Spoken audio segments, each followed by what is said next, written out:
So I've had several requests from viewers that were interested in finding out substitutions for different types of things you can eat on a diet called Trim Healthy Mama.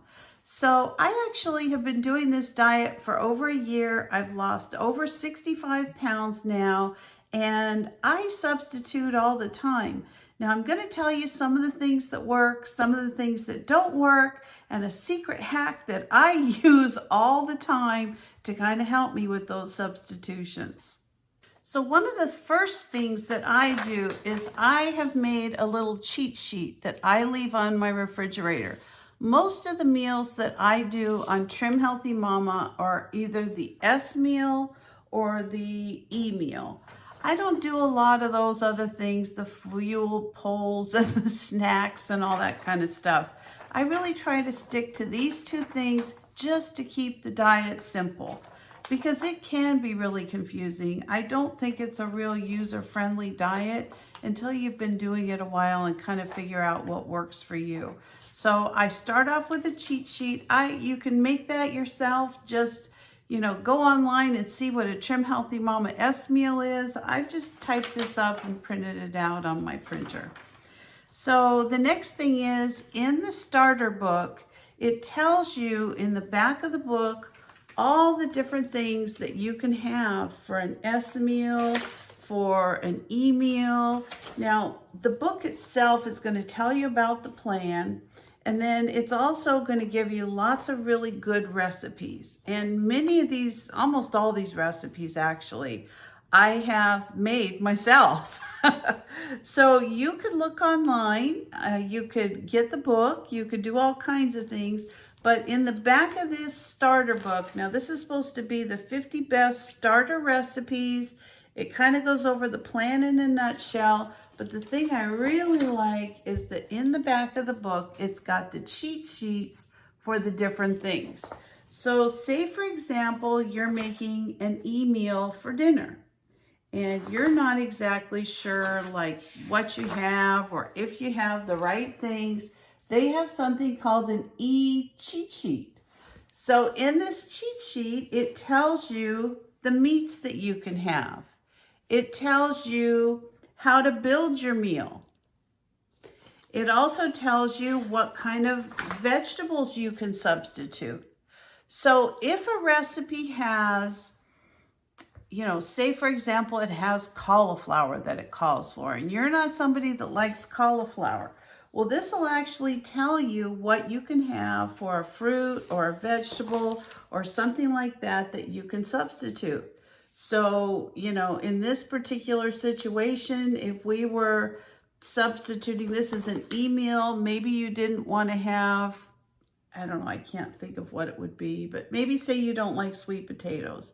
You can actually substitute carrots. You can substitute parsnips, rutabaga, corn kernels. Now, those really aren't going to be something you can have a lot of for fat loss. I mean, it's just a reality. I love corn, but I don't eat much of it right now. But it tells you all kinds of healthy oils and butters and nuts you can have and all kinds of things. This book is super helpful, and I refer to it all the time. Even though I've been doing the program a year, I just find it really, really helpful. The other thing that I found is that on the Trim Healthy Mama website, you can just type in Trim Healthy Mama. You can go directly to their website. They have all kinds of recipes that they list for free on their website. And another thing that they offer is you can go in and go to Trim Healthy Mama. They have a Facebook page. They have all kinds of things that the two ladies that have designed the program actually post recipes and different ideas about how to do the program all the time.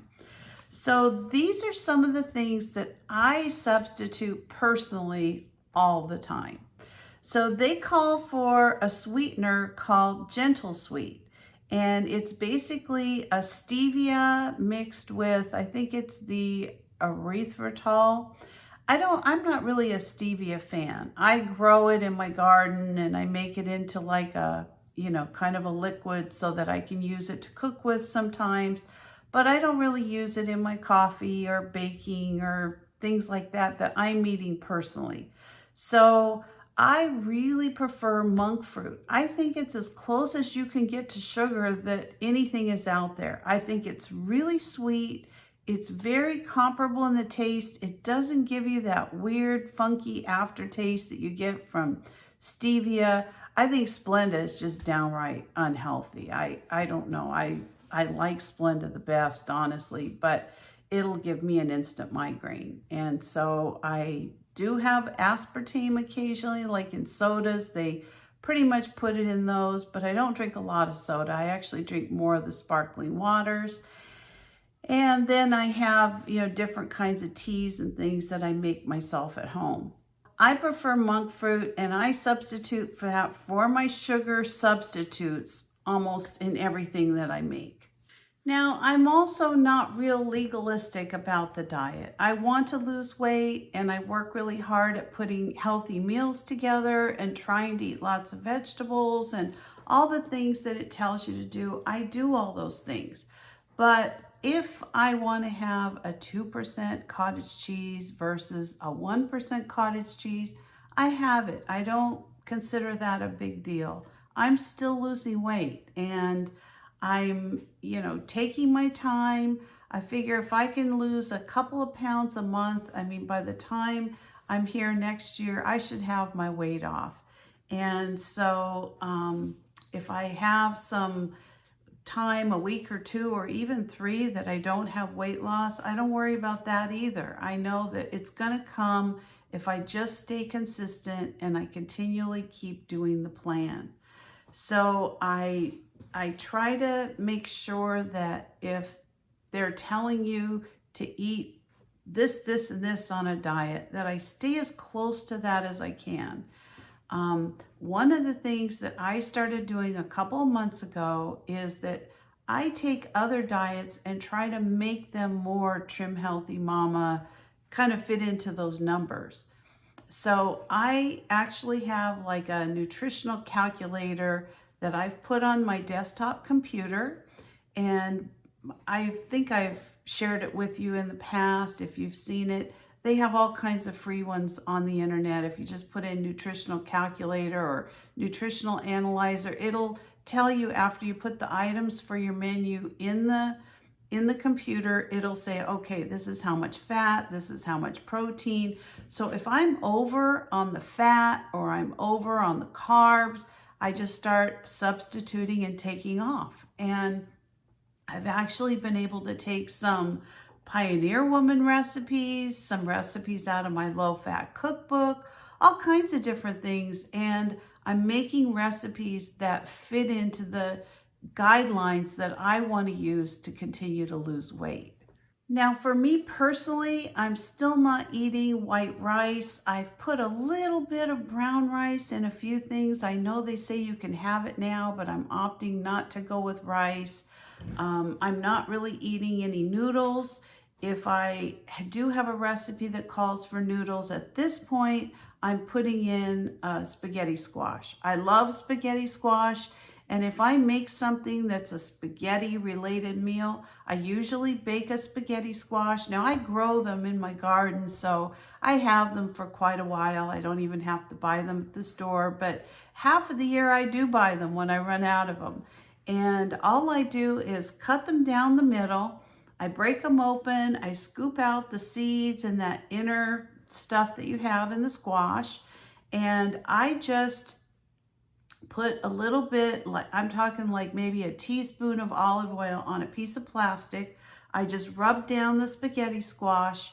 I put a little bit of garlic, a little bit of pepper, and sometimes a little bit of salt. And I just bake that for an hour. And it comes out perfect every time. When I'm ready to have my dinner, I just substitute the noodles for the squash. And I really love it. It's one of my favorite meals. There's several recipes that call for like a Trim Healthy blend, which is kind of like a baking blend that Trim Healthy Mama offers. And you can buy all their products on their website. They have some great products. Now, I haven't really ever bought that. I've always bought that keto, I think it's ketotonic or ketogenic. It's like a baking powder that I get on Amazon. It works great, and the numbers are very similar to what you would get from the Trim Healthy Mama baking blend. So I'll link that below if anybody's interested in it. I use it to make like a thicker meatloaf. I use it if I make muffins or brownies or, whatever needs some kind of a flour substitute. I use some of that keto baking blend, and it works really good. I really, really enjoy it. A lot of the recipes on Trim Healthy Mama will ask for a pressed peanut flour instead of a peanut butter, just because the fat is so much lower. I actually buy that in bulk at my local grocery store, but if you can't find it in bulk, you can always buy it's a product called PB2. I think that is really kind of in the diet section, or you may be able to find it more commonly at a Sprouts or more of a natural food store in your area. I really like to use that in my creamies. I make Ninja creamies for my husband and I at night. Oftentimes, if I'm doing kind of the Reese's substitute ice cream, I'll make it with the pressed peanut flour, cocoa, monk fruit sweetener. I'll usually put in some cottage cheese. I try to put in the fat-free or the 1% as much as possible. Then I just add almond milk, and that is so delicious. It just makes some of the best chocolate ice cream I've ever had. So I do make that a lot. Now I do substitute the yogurt sometimes for the cottage cheese. It's also high in protein and low in fat.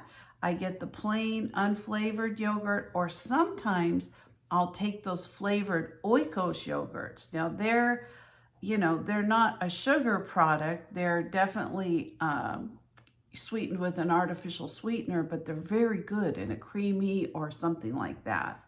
Now, I'm somebody who also really prefers red meat over chicken or fish. I do eat a lot of chicken and fish, and I'm not a vegan or vegetarian. I do eat meat. I don't eat a lot of like pork. That's just not something I eat a lot of. Occasionally I cook some bacon up. I don't really eat any sausage at all. I don't really eat much in the way of ham, maybe once a year. But other than that, I do fix some bacon, no pork chops, stuff like that. I don't really cook them. It's not really my thing. But I do really like red meat. I love steaks. I don't eat them very much because they're so darn expensive. But I do like ground beef. I do like, any kind of roast. I love roast. I love sliced roast deli meat. I mean, I love any kind of red meat. So I try to limit it just because I don't think it's as good for your cholesterol. And I know there's going to be the carnivore people out there that tell me, don't worry about it. But for me, my cardiologist said, cut back on the red meat. So I try not to eat it more than 3 days a week. Those are the few of the things that I do. I try to look for leaner portions of meat. I try not to eat a ton of fat on any kind of meat. If I'm making chicken, I always take the skin off. I always cut the fat off. I make my own broth from chicken bones in the pressure cooker. It works really good. It's very easy to use. If you've never used an Instant Pot, it's just such an easy way to make a meal. As far as breads and tortillas and floury products like that, I do eat some tortillas in moderation. I buy those 0-carb tortillas, and I also buy those, I think they're called banderitos. Those net carb, I think, are like 3 or 4 net carbs. They are really high in fiber, so I do get those. I don't really eat a lot of bread at this point. I was making my own sourdough a year ago. I really enjoyed that, but I found I was eating a ton of it. So I try not to really eat anything in the way of bread right now. If I do, I'll keep some sprouted grain bread in my freezer. And if I just really feel like I have to have a piece of garlic bread with my spaghetti, squash spaghetti, I'll make it with some sprouted grain bread. And that seems to kind of work for now. I think when I have lost my weight, I'm going to go on a maintenance program, and I'm going to start substituting, probably go back to the sourdough if I can manage it and I'm not overeating. They did say that you could have up to 2 pieces a day, and I may go back to that. We will see how that goes. I do love bread. I'm a sugarholic, so I've actually felt a lot better this last year not eating a ton of sugar, or any sugar really. I really don't eat much in the way of sugar anymore. But occasionally I will splurge and have something if it's a party, or I do have seasons tickets to Disneyland, so I go there a couple times a month, sometimes every week, with my kids and grandkids. And I usually take my own food. I'll take like a little snack box with some nuts and maybe maybe some almonds and, some cheese, something like that. But I try really hard not to buy things at the park. Occasionally I do, and I don't worry about it. I figure, you know what, I'm probably walking several miles, and if I have a little bite of something, I'm not going to beat myself up. And that's something I really don't do. I worked really hard this year at trying to change my mindset so that if I do cheat a little or splurge a little, and I'm talking little and very seldom, I don't beat myself up. I think to myself, start right back on the next meal, the next snack, whatever, just keep going and it will all work itself out. So those are some of the things that I substitute, that I do to try to make this diet work for me. I think that a diet is a very personal thing. I think whatever works for you, there's going to be people that are more, salty than they are sweet. There's people that are more sweet than salty. There's more savory. There's more meat related people. I mean, everybody's so different. And you have to really find out what works for you. And I think the thing I like so much about this program is it's got something for everybody. Now, if you're a vegan or a vegetarian, it's going to be a little bit more limited because a lot of their things really do focus around meat kind of being, although you don't eat a lot of it, it's kind of at the center of the meal. You kind of build your meal around it. I do find that I eat a lot of vegetables on this meal. I do eat, different kinds of fruit. I don't eat all the fruits. I don't eat tons of bananas and things like that. But I do eat apples almost every day. I eat strawberries. I eat blackberries, blueberries. I kind of stick to the berries and the apples, but I also have tons of fruit trees and I enjoy those all summer too. So, it all seems to work if you do it in moderation and you follow the plan. So I hope that's helpful. I hope that gives you some ideas on how to work this program.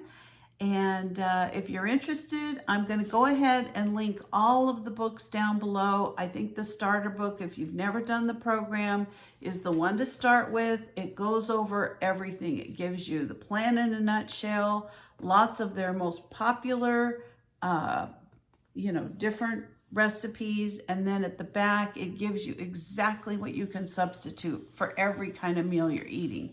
And I just find that really helpful. Like I said, even a year later, I use a cheat sheet on my refrigerator and I use my recipe analyzer all the time. I'm going to link that below as well. It's free. If you're interested, check it out. If not, look up your own. There's tons of them online. So thank you so much for joining me today. I hope that you found this video helpful. If you did, please consider subscribing to my channel. Give me a like, a thumbs up, or ring that bell for future notifications. And I will see you next time. Bye-bye.